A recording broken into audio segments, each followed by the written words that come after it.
Welcome, welcome. I'm not playing music today. Welcome, welcome.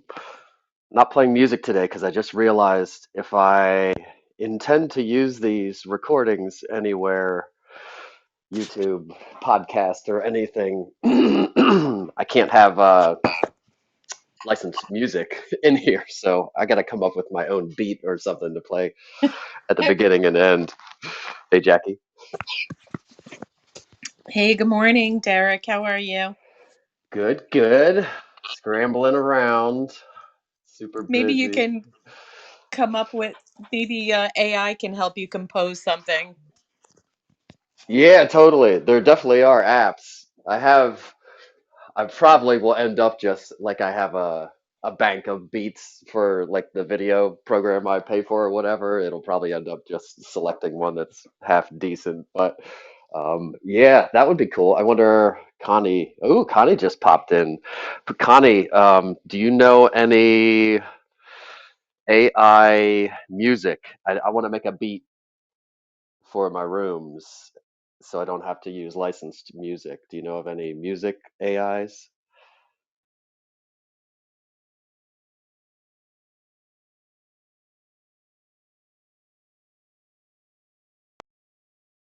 I don't use a ton of music stuff, but I'll find you one by the end of this room. What do you need? You need royalty free music that you want to use for this room? Yeah, basically. And I have like a bank of beats or whatever, but yeah, I was wondering if I know there are things I've heard other people make them, but yeah, I don't. I'm No, sure no, no. you know how to find it. There's 10,000 AIs for everything. Music has just not been one of the ones that I've been looking into, but I will certainly take a peek while we're talking. And AI could probably add voices maybe too, because any beats I would do would not have anything, but AI thing could probably like have somebody, a male or female or a chorus or whatever, sing and say things about Google or something.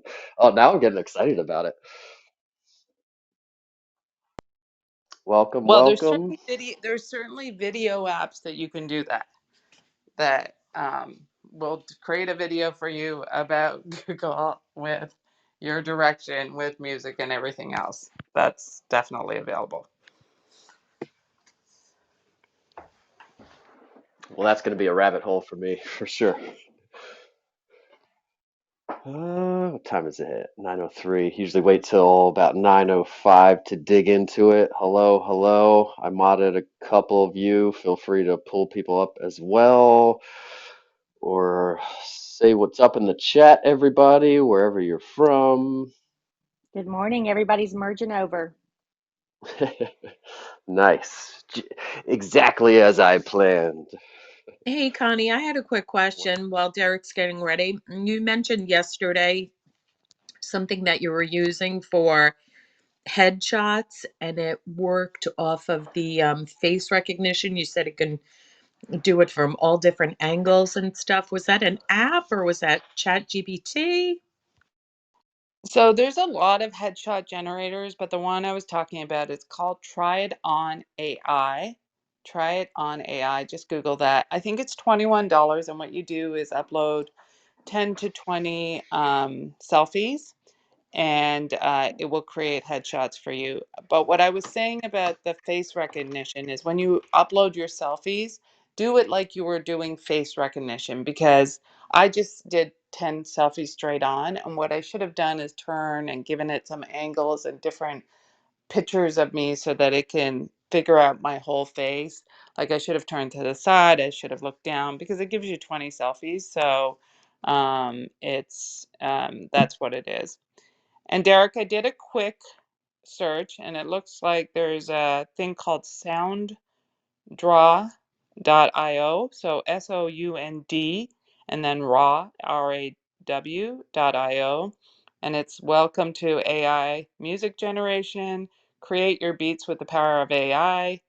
And then it says simply choose the mood, the genre, and length, and our AI will generate beautiful songs for you.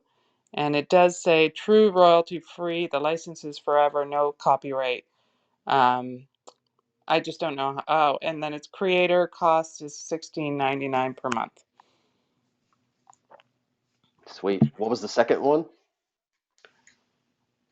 Second, second what? I think you said two. One was like Sound Raw or Oh something like no, that, and so then there was another one. that's the first one I found. I'll find you another one, but I'll put that in the chat. Oh, sweet. Awesome. Thank Thank you. you.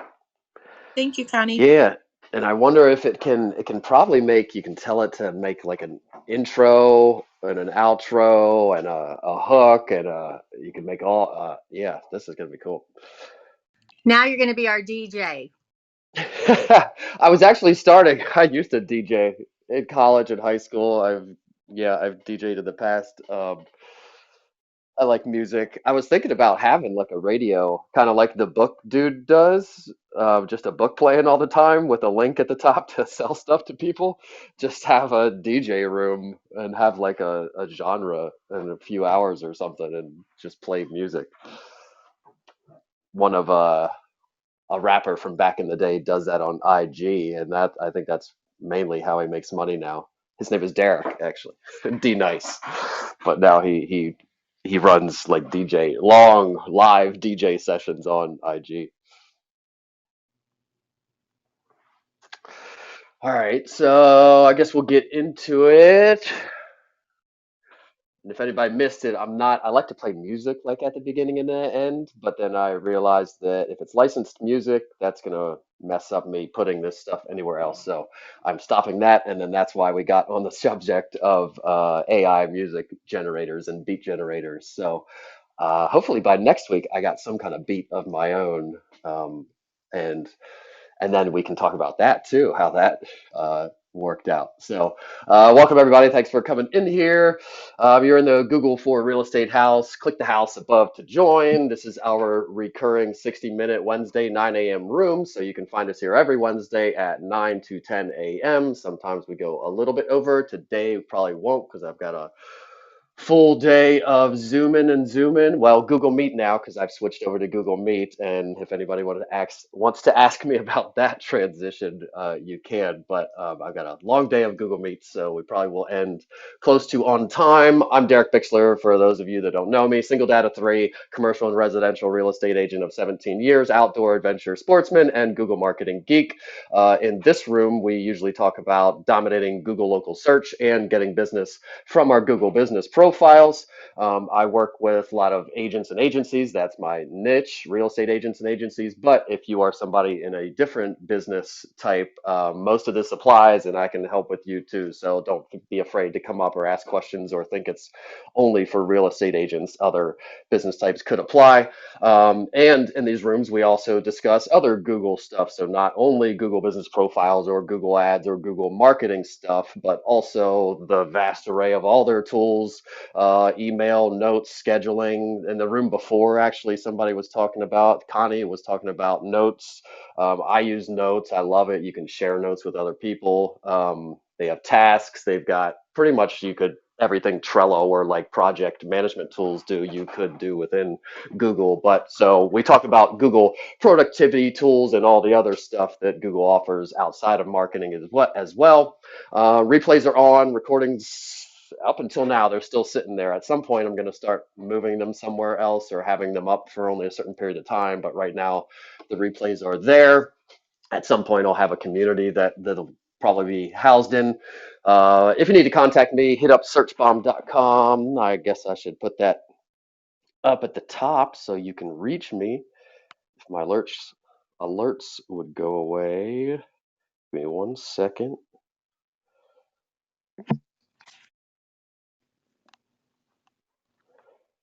Searchbomb.com. And don't push end.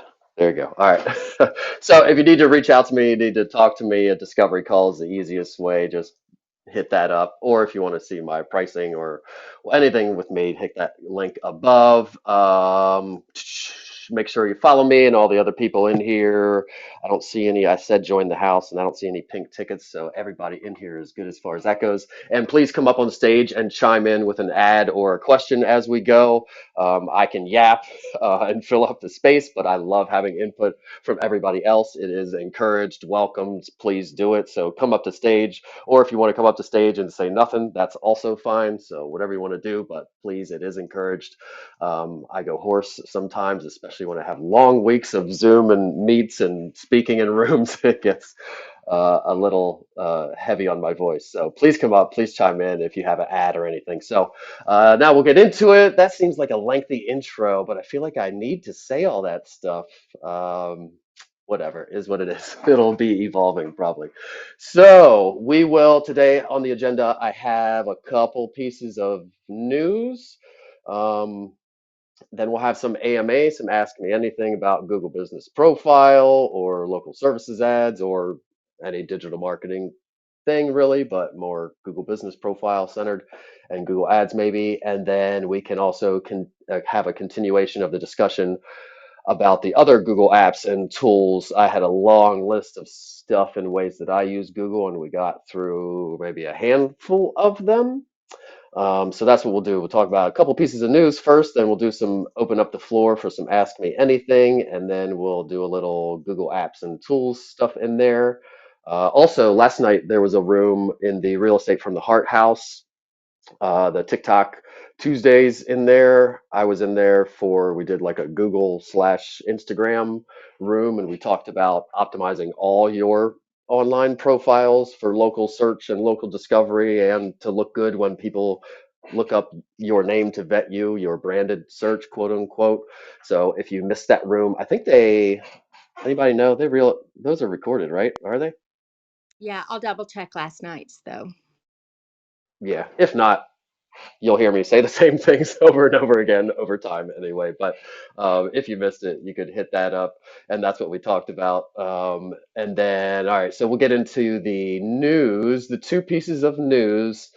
One is the local services ads helpline is going away, or it seems to be going away. So if you run local services ads, you may or may not be familiar with the helpline. It's actually, or up until now, has been an actual phone number that you could call with an actual human. They might be an overseas human, may or may not be, but they were usually pretty helpful, and you could actually get things done, and you could talk to somebody. And if you had an issue, you could stay on the phone and kind of push through the issue instead of the ticket system that gets closed out and your problem was never solved, and then you go through a ticket system again, basically how Google Business Profile help system is. So there used to be a nice phone number that you could call, and that was always my choice, to call the number and stay on the phone till my issue was resolved. And usually you could resolve it, or you could talk to the person and push and get a reason why this can't happen or whatever. So you could get some answers. It was really nice. And on Facebook, TikTok, LinkedIn, pretty much anywhere. I don't know of any phone number you can call for any big platform and actually talk to somebody. Maybe Meta verified? I don't know. There might be an exception there. I don't know. I'm not been Meta verified. Anybody know any input on that? Can you talk to a person on any other platform? I'm going to take that silence as a don't know or no. So it was a great helpline. But now, and if you see my story from last night that I posted, basically the spot in your local services ads dashboard where it used to say for help, call 1-8 blah, blah, blah. It now says for help, click this form. So, and actually a couple of weeks ago, I had noticed I had called the number and it said, we are experiencing heavy call volume. Please use the form at blah, blah, blah.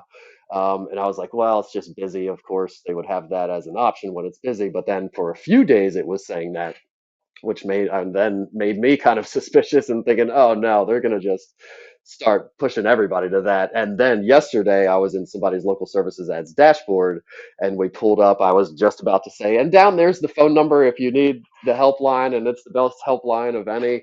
And we pulled it up and it said, instead of the phone number, it said, for help, click this form. And then there's a link to take you to a help service thing. So That's going away. It's still if you call the phone number, and if anybody wants the phone number or needs the phone number, I did call it yesterday and it still works. So right now it's actually still there, but them removing the phone number and pushing people to a form is definitely a sign that that will probably go away. And it was an anomaly to begin with, like having a person to talk to like that to solve problems and get information from was an anomaly and was pretty awesome. So that's a little piece of news. The helpline for local services ads probably going away. Um, but if you need the phone number again, you can reach out to me for that phone number. Uh, Second piece of news, calling out a different. Okay, yeah. Yesterday I was in a profile and we were doing a ranking audit and her profile is the bomb because I did it. There were maybe I did it a while ago and we tweaked a couple things, but it that were new or that maybe I've changed the way I like to do it, but nothing major. So her profile was good. She's got 60 plus reviews, I think. So reviews are good also, definitely enough to be able to rank. And compared to competitors, she had as much or more reviews than most. There were a couple maybe that were beating her, but she had more reviews than most. So all signs would point to she should be ranking and beating most of the people in her area, but she wasn't. And her views were kind of low. And the only thing that I can think of that would cause that on her profile, because obviously if something's happening like that and it's just like there is no reason, we've done everything, you should be ranking better than you are ranking. Like even if we searched, I have a tool where you can I can pretend I'm in a place anywhere on the planet and search from there. Even if we searched like right on top of where she was, like we were right outside her doorstep, she still wasn't number one. And the way her profile is and the number of reviews and how good everything is, she should be, at least if you're right on top of it.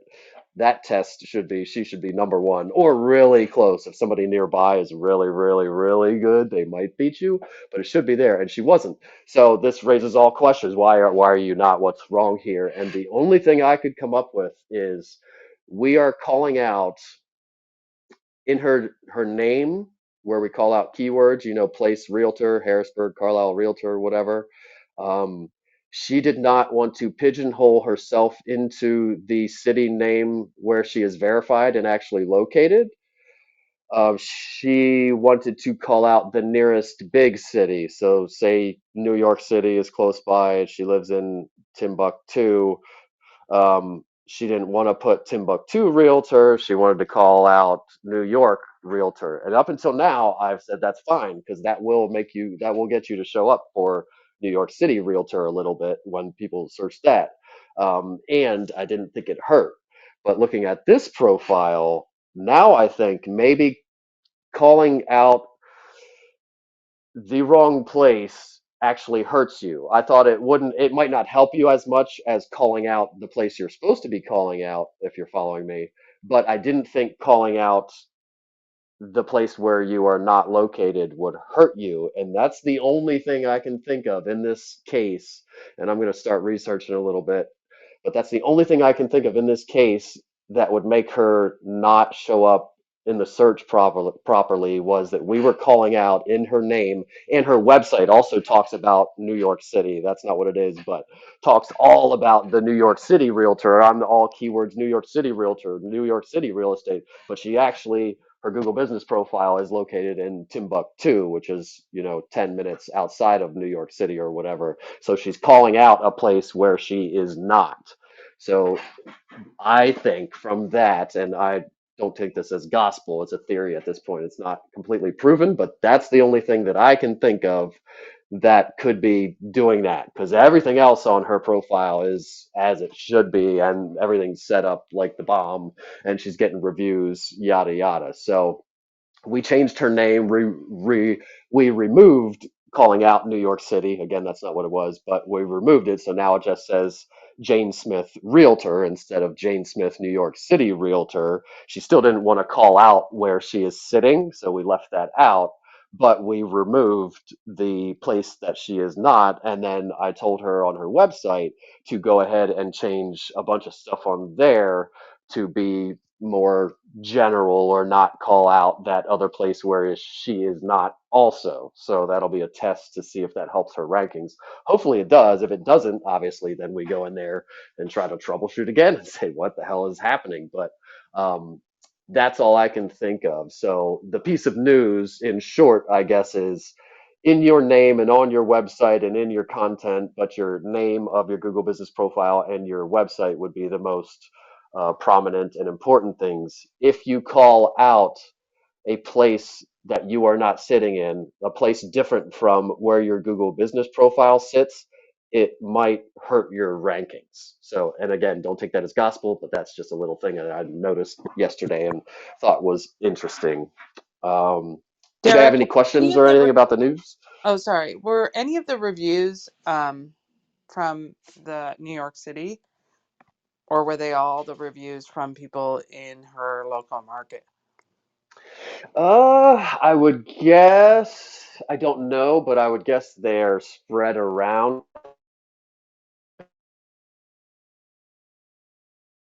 Okay, so I was trying to figure out if there was any sort of impact from the actual where the reviews are coming from, but it doesn't seem like it.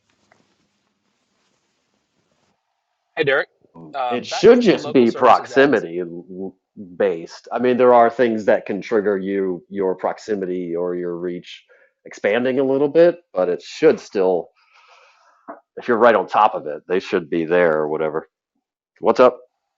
Oh, back to the local services ads. Is there a way to increase the quality of those? Because I get a lot of trash, and I'm wondering if it's even worth it because I get just, yeah, all the leads I get are just junk.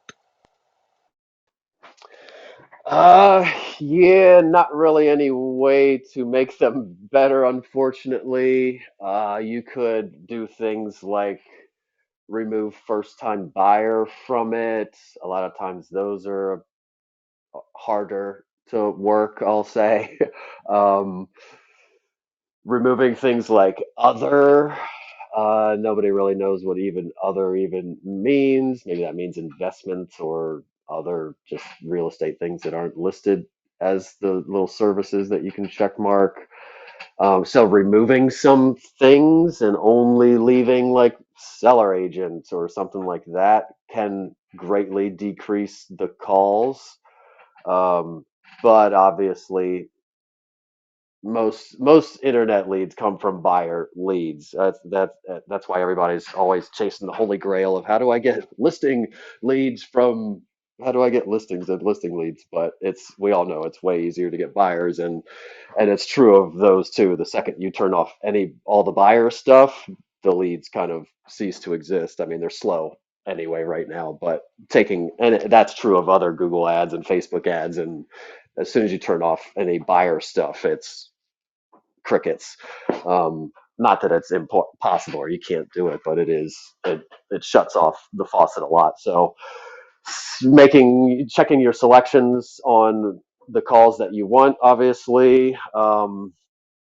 As far as I mean, there is no ad copy. There's no headlines that you're writing. There's no descriptions. There's no landing page that you're designing. There's no drip campaigns. There's no none of that. It's just the person's calling you. So there's nothing in language to change to try to get a different person to call you or anything. It's just somebody types in something into Google. Google populates your profile if you match the criteria, and the person picks a face that they like, and that's pretty much how it works. Um, so yeah, not unfortunately not much you can do other than those toggle. That's really the only way you could limit who's calling you or how much the wrong people are calling you. Um, I will add that yeah, I mean any lead game is obviously you got to go through 20 garbage to get to one good, or and that ratio changes per lead and per person and blah blah blah. But I kind of just chalk it up to part of the game. It is what just every no or every garbage call is like a no when you're cold calling. Hopefully, some of those garbage calls you don't pay for. It does suck when those garbage calls, quote unquote, are ones that you do have to pay for. It's technically a lead. It's technically somebody wanting to buy or sell real estate. So Google has the right to charge you for it. but it's like they can't, or they, this deal's so small, or it's going to be so hard to work, it's not worth it, or whatever the reason is. Um, but just kind of is what it is, I guess. The thing I do like about it is at least it's right to the point. They they call you, they say what they need, and you know right then if you're going to help them or not, and it is what it is. At least it's not some opt-in and drip campaign, and you're spending time and money and effort just to find out later that they suck or whatever. So I kind of like the very directness of it. However, I feel your pain. It's definitely like that's usually the number I give to people is a 20 to 30 to 1 garbage calls to 1 money call kind of ratio. So yeah, not much you can do there really. You could change your headshot. Maybe your change in your face will attract a different person. Do an experiment and try a bunch of different faces. They all have to meet the criteria, but you could do that. Any other questions about anything? And did I answer that, Britt? I know it's not the answer you want, but Nope, nope, that was good. I appreciate it. yep, yep. And if anybody else need, if you're wondering about local services ads, they are slow right now. And if you haven't jacked your budget to the moon, and I'm talking about like at least 1,000 a week, if not 5 or 10,000 a week, you need to do that because everybody else is. And it's not going to spend your money anyway because they don't have enough leads to send you to spend all that money. So like mine's sitting at 10 grand a week right now, and I don't really, nothing happens. And I've one client who's same situation. I have her set at 10 grand a week. She's doing a little bit better. She actually gets like a couple calls a week. Obviously, some of those are garbage.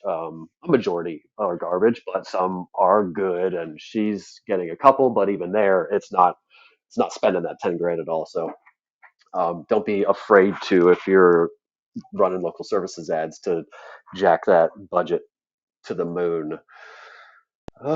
So those are the two pieces of news, and we're already halfway through. Did I hear somebody? Any questions or anything? No, I was just going to comment about the 5 or 10,000. I was like, that's insane. But then I guess, like you said, it's probably not going to spend it anyway. Yeah, exactly. And everybody else is doing it. You could also, another thing you could try is changing the bidding method. So they have the maximizing bidding method where you can say instead of Google automatically bidding, so right, an average cost per lead is right now it's probably like $40, 30 to 50. I'd say closer to 40 to 50 probably. Um, so if you knew that in your market, average cost per lead is X, and it'll actually tell you in there when you click to maximize the lead, it'll have like a pre-populated number, which would give you, it's not gospel, but it will give you a bit of an idea, or you should just know from the track record of your own account. But anyway, so if you know if it was $40 a lead um, in your market, you could theoretically go in there and say, okay, I'm willing to spend $250 per lead, Google, and it doesn't mean it's going to take $250 from you when it gives you a call. But you would think theoretically, if I tell Google I'm more serious and I'm willing to spend more, I'll get more calls. But I have found that that bidding method does not, at least in my experience, do anything really. However, switching back and forth seems to kind of do something, or it's just coincidence a lot, or I don't know what it is. So just the act of switching, like switching from automatic bidding over to the maximized bidding, um, trigger, like all of a sudden didn't get anything for a while, and then I got a call, and then it stopped again, and then a couple weeks, and then I switch it back to automatic, and then like I get a call, and then nothing, crickets again. So sometimes just the act of changing it or upping it or downing it or changing the method sometimes triggers Google kind of giving you a rotation to the top of the pack or whatever. So you could try that as a just kind of a something to try. You could switch your bidding method to the maximized bid, and again, it's most likely not going to spend whatever budgets and amounts you put in there anyway, unless you're in an anomaly market. Um, So when you change a 10,000, that's weekly, correct? Real quick, I just want to make that clear. yep, weekly. Derek, I have a quick question for you. Sure. Hey, so I've talked with Jason Pantana about this before, and there's two different schools of thought on the location. I know this is the Google business page. This is a question centered around the Google business page itself. So, I know that it's very important that you have your address listed as like the local area that you're looking to market to.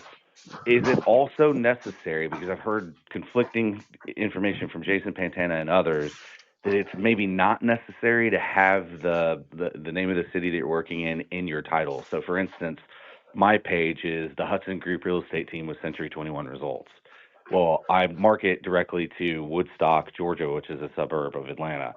And I'm wondering, should I put Woodstock in that the name, the actual title of the business page? I do have my address called out, which is Woodstock address for my office. So I just wondered what your thoughts were on that. Yeah, calling out a place in the title, yeah, not mandatory. You don't have to do it, and obviously people choose, like I said before, if you didn't want to pigeonhole yourself into a location, you could leave it off of the name itself. If you were going really hardcore trying to rank, you would, like you said, call out the place where you are actually sitting. So I'm in Carlisle, and mine says Carlisle Realtor. That's how you're going to rank the best. I would not call out a place where you are not sitting, and that's pretty much based on my that account yesterday that I was talking about, where we were calling out a place where she is not, and that's the only thing I can figure is demoting her rankings. So yeah, I don't think it's not mandatory to call the place out in the name. It will help. Words that you put in that name title will show up in your keywords and will help you show up for those words. But is it mandatory? No. And a lot of people don't like to be pigeonholed, me included, actually. I would prefer probably not to call out Carlisle, but I'm the Google dude and I'm trying to rank number one and have a profile that speaks, does what I say I can do. So I call out Carlisle because I'm sitting in Carlisle, and it does work. Um, but yeah, not mandatory. Did that answer the question? Yeah, absolutely. And at risk of dominating here the discourse, I was kind of curious as well. So we have an LSA. I'm actually going to take your advice and pump up our budget. We actually go through, and I don't. Am I allowed to like mention a company's name that I'm working with to do the marketing through, or no? Yeah, sure, as long as you're not Okay, like so use these people. yeah, no, I'm not disparaging them at all. They've actually done a great job. So we leverage through Ylopo to manage it. I used to manage it on my own, but as you're well aware, it can become a full-time job unto itself when you're juggling PPC, Direct Connect, and then you add LSA to the mix. So my question for you is, right now we had focused heavily when we created the team several years back on Zillow reviews, because that's kind of where the market told us that we needed to focus our time and efforts on reviews. That has since evolved into more Google centric stuff, because then you can hijack the algorithm before they even get to Zillow. And I'm really down with that. We're currently sitting at 34 Google reviews. We're trying to get them up. My question is kind of a two-parter. One is I've heard another conflicting back and forth about how many reviews you actually need to really help you to get volume through LSA. And the second part of that question is, I've also been told you need to stagger out. You wouldn't want a bunch of people reviewing you all in one clump of time. You need to spread them out over time, because otherwise that would red flag Google. So my question, that's kind of a two-parter. Is that true? And if so, how many, how would you stagger it? Okay, so first question, how many reviews to convert or get business from local services ads? Five is the minimum just to be able to run them at all. So five is the first hurdle. Obviously, even if Google puts you at the number one spot, if the number two, three spot have 19, 25, 50, 100, 700 reviews, nobody's going to pick you anyway. So the ticket in the door is five, but for conversion, usually the number I use, and this is based on a number that they quote unquote say, or maybe I read in a book or heard Alex Hermo, I don't know, somebody said at some point that I trusted, and probably multiple places because I like to hear it multiple times before I start quoting things. But 25 is kind of the subconscious, I trust that person. So 25 is usually the first number I give to clients to shoot for. And even if, at 25, are they going to trust you more than the person next to you with 50 or 100 or 700? Maybe not, but they will trust you enough that maybe they would put you in the mix. And if it's a vetting thing, like on the Google Business Profile on the organic side of it, if somebody's Googling you to vet you, 25, above 25 is kind of that number that when people see it, they say, oh, okay, that's enough of a consensus from the public and other people out there that I trust this person. So 5 is the ticket in to be able to run local services ads. 25 is that first number I typically give people to shoot for, and the number where I say, like, don't really expect to get much because, again, Google can put you at the top, which they will. They do rotate accounts and kind of give everybody a bone. They base that on a bunch of things. How many bones people get is based on a lot of things. A lot of it is, do you answer the phone? That's a huge one. Answering the phone, sorting leads, giving Google the information they want. Um, and then is there an algorithm that like ranks people better on local services ads based on how many reviews? If you called local services ads and said, how do I get more leads with local services ads? They would say add photos, um, answer the phone, and up your budget. And get verified reviews. Um, Verified reviews, for those of you that don't know, are separate reviews from your Google Business Profile that you get with a different link in your local services ads account. They appear only in the local services ads profile, and they appear with a little tag on it that says verified. And really, it's the same process as a Google review, except they ask for the service date, I believe, is the only other thing they ask for, kind of like Zillow or some of the others ask for a service date or something. Um, so they would tell you to get more verified reviews, and that would help your ranking. In my experience, it doesn't help, or it doesn't help enough to make it worth it. And I was talking to somebody yesterday. They might be in the room. Yes, they are in the room, but I won't call them out. They have 100 and some reviews on their local services ads account and 30 some on their Google Business Profile account. And I immediately was what told him to switch that. All your review getting should be on the Google Business Profile side of it, or at least a majority of it, because the Google Business Profile side of it is permanent. You're going to have that thing till you die. That's something you hand down with your book of business, probably. That's something that you're building and compounding over time and will never go away. Google Business Profiles will probably change and morph over time, but your Google reviews and that presence online is going to be there forever. That's a forever thing. Hopefully, like a website would also be a forever thing. But local services ads, that's more of a temporary thing. You may or may not continue to run local services ads. Local services ads may or may not continue to even be a thing. Um, so, and if you have all your reviews on the local services ads thing, second, that's not a thing. You've now wasted all that review getting effort, and we all know how hard reviews are to get. So I immediately said, all right, let's switch this. And I'm not saying getting verified reviews won't help local services ads. I'm sure, how could it not? If I'm using the system and I'm getting these verified reviews like Google wants, how could it not help? But I have not personally seen it help enough. Um, or at all in some cases, to make it worth investing my time to put my reviews there rather than the Google Business Profile. And if you put them on the Google Business Profile, they should populate to both. So you don't get the benefit of a quote unquote verified review, but you do get the benefit of an additional numbers and an additional review on your local services ads account. More bang for your buck, shows up both places. So that would be my answer to that, I think. Did that answer it? Yeah, and then just the second part of that was like, does it matter the time frame in which you get them? Like, would you want to spread it out? Because I've heard, like I said, two different things. I've heard that it doesn't matter, but I've also heard that it kind of red flags Google that maybe these might be fake. It was kind of funny too, and this might be something that you're aware of or not. But we've also been notified by a couple of reps from our marketing wing that we're paying, them to manage our accounts, that if your clients are using, or coworkers are using ChatGPT in order to construct their review text, and then they import it, that's also a red flag. But that's something off to the side. But I was just kind of curious: are there red flags to the review process that we need to be aware of?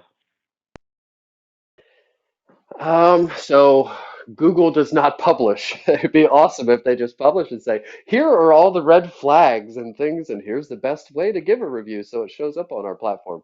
Nobody at Google, I think, knows the entire algorithm and how it all works. That's why everything is always changing, blah, blah, blah. But so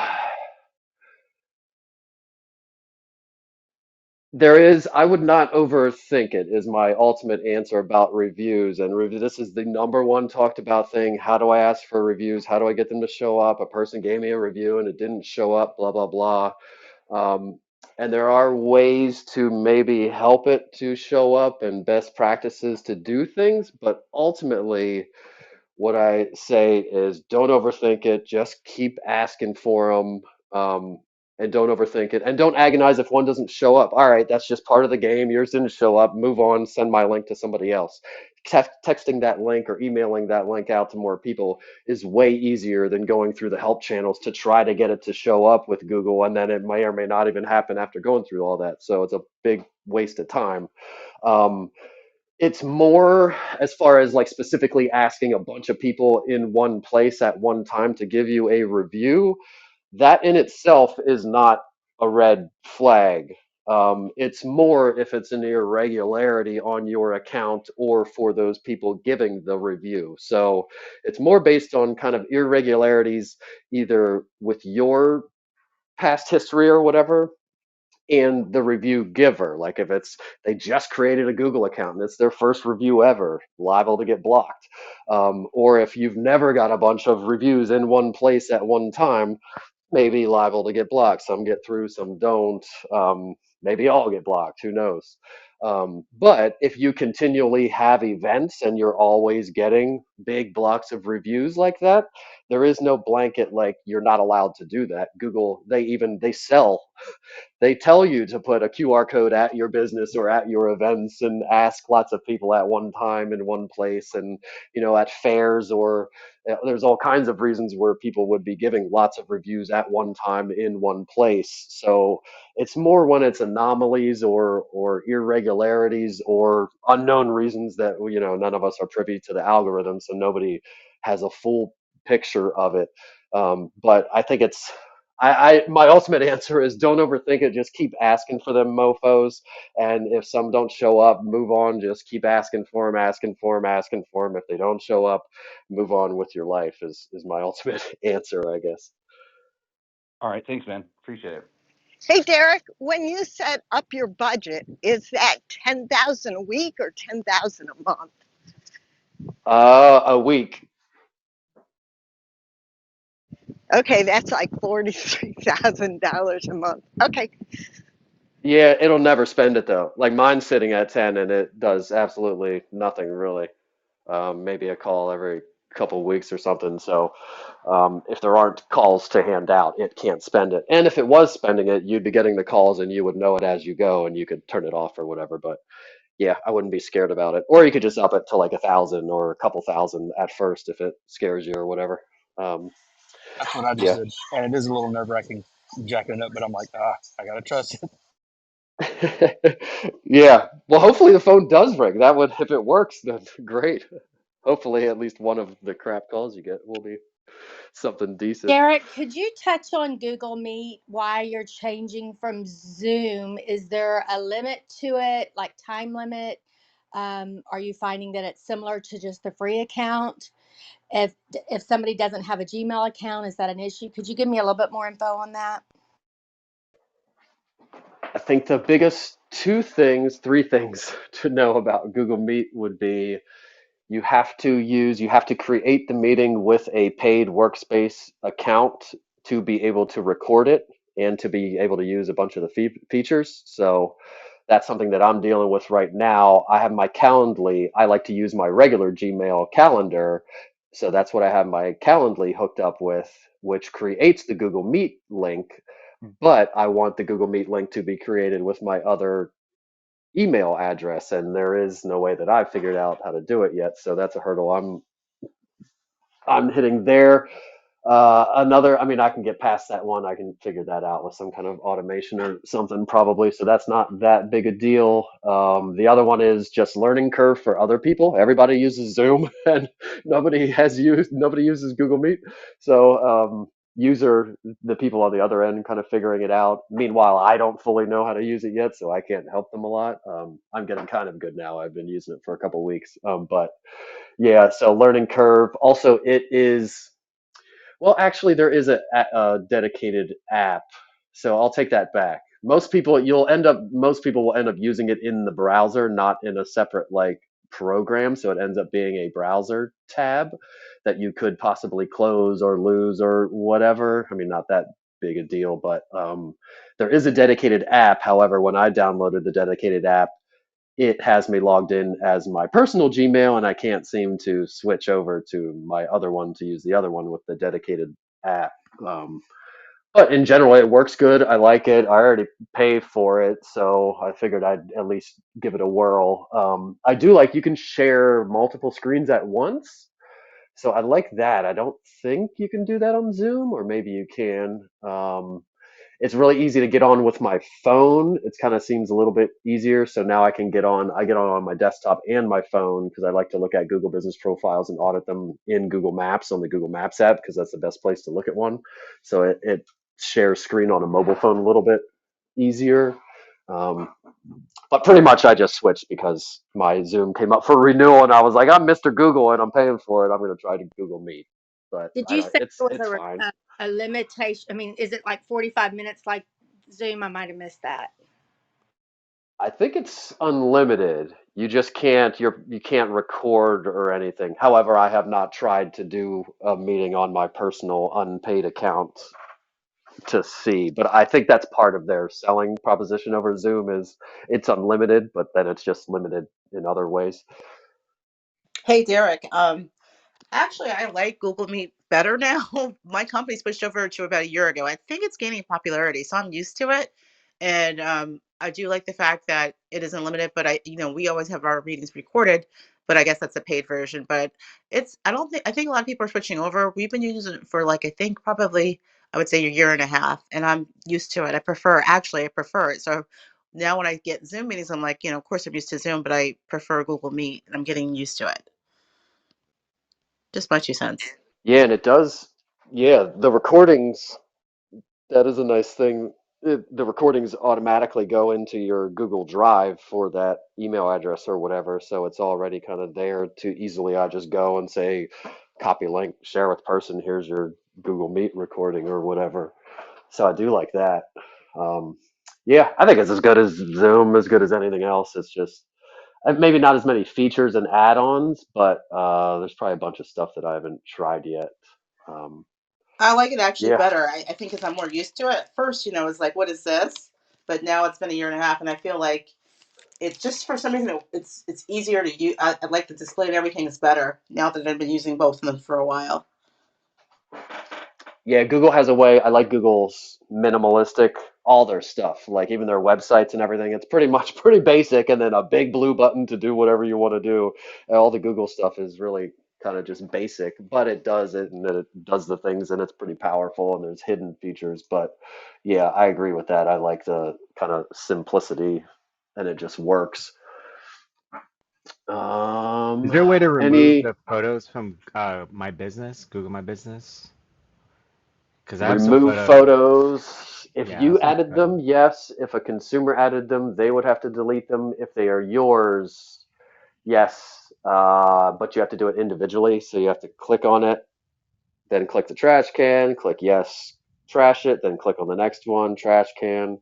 So there is no bulk delete in the photos, but you can delete them one by one. You can bulk upload photos, but if you bulk upload photos, make sure you want them to be in there because I uploaded like 200 photos one time for a client. They gave me a folder of like 200 past sale house pictures or whatever, and I just uploaded it, not realizing that the MLS logo was tiny down in the corner, and we can't have that. So I had to painstakingly sit there and click photo, click delete, yes, delete, click photo, click delete, yes, delete for like hundreds of. It was the worst. So be warned, if you bulk upload, make sure you're not going to be deleting those photos. We're about Morning, 10 minutes Trace. out. Yeah, what's up? How are you? Elkin. Talking. Quick question. So, speaking of photos, can you upload into your Google Business page photos with your logo on them? You can, any kind of text or imagery or anything on images could get blocked. They are more lenient now than they used to have like a hard stance kind of against any of that, but now a lot of it could get through. I personally like to keep the photos section pretty pristine. Doesn't mean you could have some things with logos or something in there with graphics and things, but I like to keep that kind of classy and pristine, just really pretty pictures of kind of like a coffee table book of your past work, client faces and houses that you've sold and that kind of thing. So not a hard line against it, and Google will probably allow it if you wanted to add something, or if you're just putting like a little logo in the bottom of a picture or something, it should allow that. Might block it, but they also block random pictures for no reason and you wouldn't know why. And sometimes you can upload the same picture again and it will say okay or take it. So So, you don't recommend yeah, that. you can. I don't, and it's easier too, less you got to do. Definitely don't feel compelled like you need to put your logo and your face and your number on the stuff. I would, yeah, skip all that. Just take the main showcase image of the house. Hopefully, every sale has two pictures, the main showcase image of the house and a picture of the clients. And I would add both of those pictures untouched, just two nice, pristine pictures added to the Google Business profile.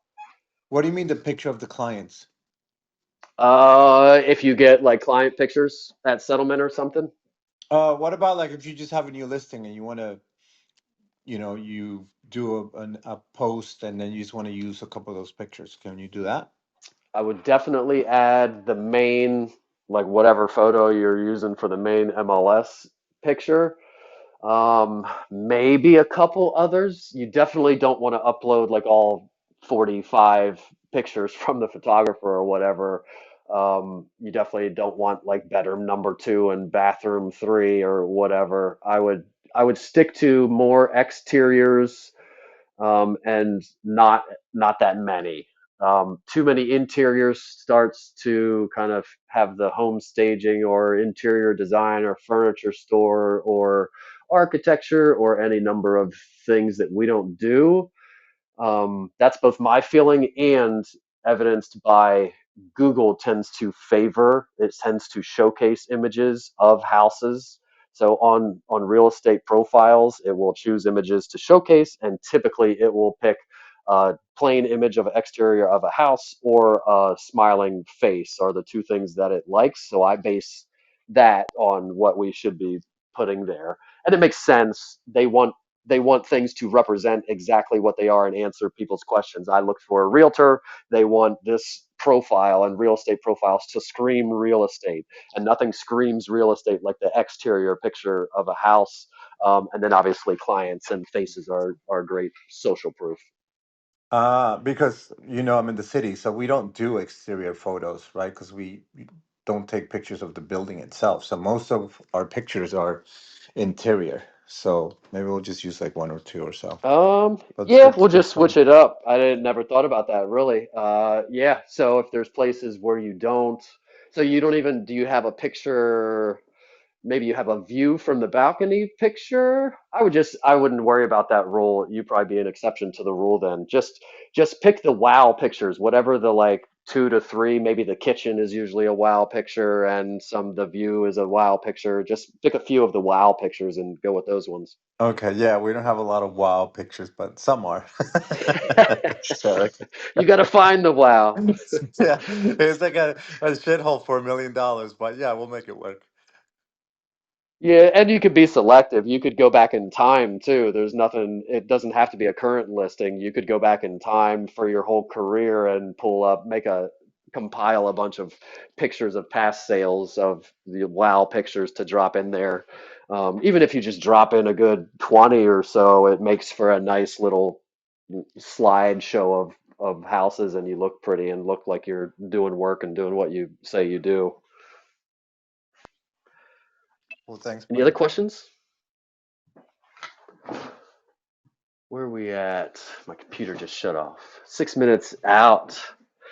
I didn't do a half room reset, but whatever. Everybody gets it. I don't, my long ass spiel. Nobody wants to hear that multiple times anyway. I'll do it when we close out again. So, yeah, any more questions or anything? Been a pretty good room. Filled it up with questions and answers. So, we might as well just end with that. Any other Oh, and questions? Yeah. I just wanted to mention I'm really excited because Derek is coming to speak at my brokerage. We have a fairly large brokerage. We have 2,100 agents, and he's going to be coming and speaking to our brokerage. Do you want to just tell people what you're doing, Derek, for my brokerage? Yeah, so I have a brokerage package, I guess, where and I can tailor it for different places to suit or whatever. But basically, we do. I come to a sales meeting or whenever you have guests or whatever. Obviously, it's via Zoom or Google Meet or some video thing. That'd be awesome if people would fly me places. Maybe I'll get to that status someday. Soon, I gotta Derek, get soon. So yeah, so I show up. Typically it would be, I mean, you can dictate the time, but the standard thing that I have is typically an hour of kind of an overview of the main ranking factors, some actionable tips that people could sit there and do right then or do afterwards that would actually make an impact.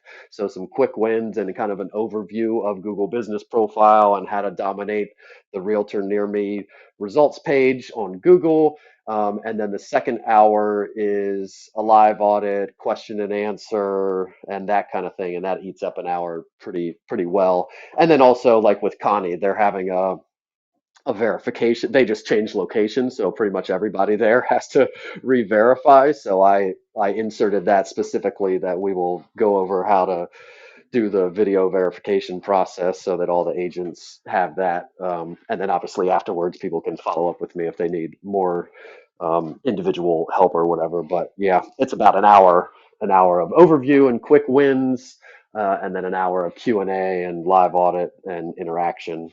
So yeah, I'm looking forward to it. And I've done a few. Don't do as many obviously brokerages as single agents, but yeah, I like doing them. It's fun. I like having a bunch of faces. Well, also nerve-wracking a little bit, but I like a bunch of faces staring at me, and I like it when people ask questions and have questions. That's the most fun, solving problems. But yeah, and thank you, Connie. I'm looking forward to it. Derek, are you going to Canada or is this through Zoom? Through Zoom, yes. I was gonna Someday I'll be say, to oh that my gosh, he's status. gonna go show them, talk to the Canadians about their process. I love I'll it. throw That's if great. you're within. I'll come 4 hours. If somebody does one within 4 hours of me, I will drive and do it live. Although I don't know, it might be better to do it on a big screen to show people. But yeah, I will put that out there. If you're close enough, I will drive to you. Well, we're Any super excited. final questions or anything? Thanks, Connie. Yeah, hey Derek, this was great. This is Jacqueline from upstate New York. I just want to give you a shout out real quick.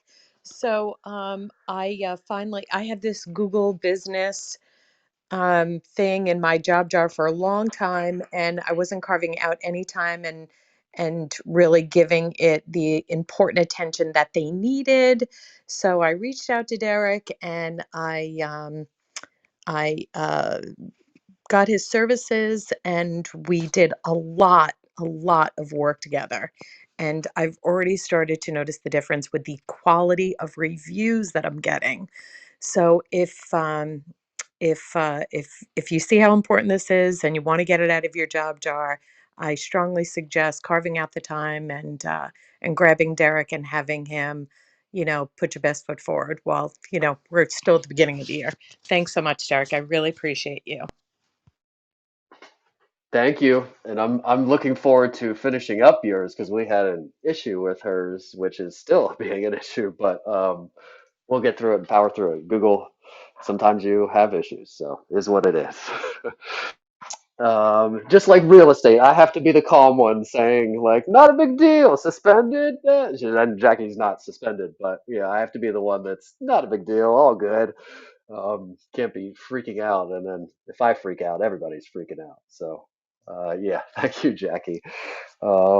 Anything else? Anybody? I got a couple minutes. If anybody has some burning last minute question or anything.